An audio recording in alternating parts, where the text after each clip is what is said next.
এটা ভিডিও করো যে আমাদের গাড়িটা এখানে সরি স্যার, এখানে ক্যান্টনমেন্টে ভিডিও করা যাবে না স্যার। ঢাকা ১৭ আসনের জামায়াতের প্রার্থী ডক্টর এস.এম. খালিদুজ্জামানের ক্যান্টনমেন্টে গানম্যান নিয়ে প্রবেশের চেষ্টার ভিডিও ভাইরাল সামাজিক যোগাযোগ মাধ্যমে।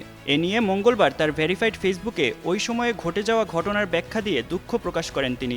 এমনিতে আমার কাছে সহযোগিতা করতে হবে। পোস্টে তিনি সেনাবাহিনীর সঙ্গে ঘটে যাওয়া ভুল বোঝাবুঝি প্রসঙ্গে উল্লেখ করেন, বেশ কিছুদিন আগে ক্যান্টনমেন্ট এলাকায় প্রবেশকে কেন্দ্র করে বাংলাদেশের গর্ব ও অহংকার, সার্বভৌমত্বের অতন্দ্র প্রহরী সেনাবাহিনীর দায়িত্বরত সদস্যদের সঙ্গে একটি অনাকাঙ্ক্ষিত পরিস্থিতির সৃষ্টি হয়, যা থেকে মিশ্র প্রতিক্রিয়া জন্ম নেয়। বিষয়টি ইতোমধ্যে সমাধান হওয়া সত্ত্বেও ভবিষ্যৎ হোক নিরাপদ, বিনিয়োগ হোক বিশ্বস্ত, আর আমার পছন্দ সল্ট বে।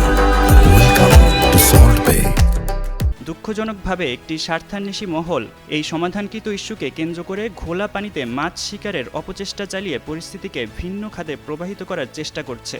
যাই হোক, উক্ত ঘটনার বিষয়ে আমি দুঃখ প্রকাশ করছি এবং ভবিষ্যতে যেন এ ধরনের ভুল বোঝাবুঝি আর না হয় সে ব্যাপারে আমি সচেষ্ট থাকবো ইনশাল্লাহ। এদিকে ফেসবুকে ভাইরাল ভিডিওতে দেখা যায় গানম্যান সহ কয়েকজনকে সঙ্গে নিয়ে খালিদুজ্জামান ক্যান্টনমেন্টে প্রবেশের চেষ্টা করলে সেখানে দায়িত্বরত সেনাবাহিনী তাকে আটকে দেন।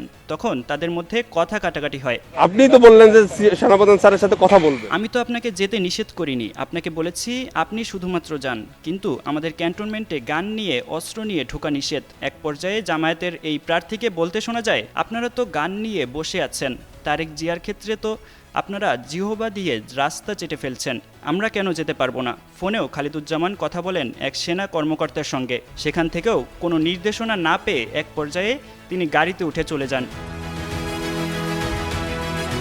সাব্বির হোসেন সাকিব, যুগান্তর নিউজ।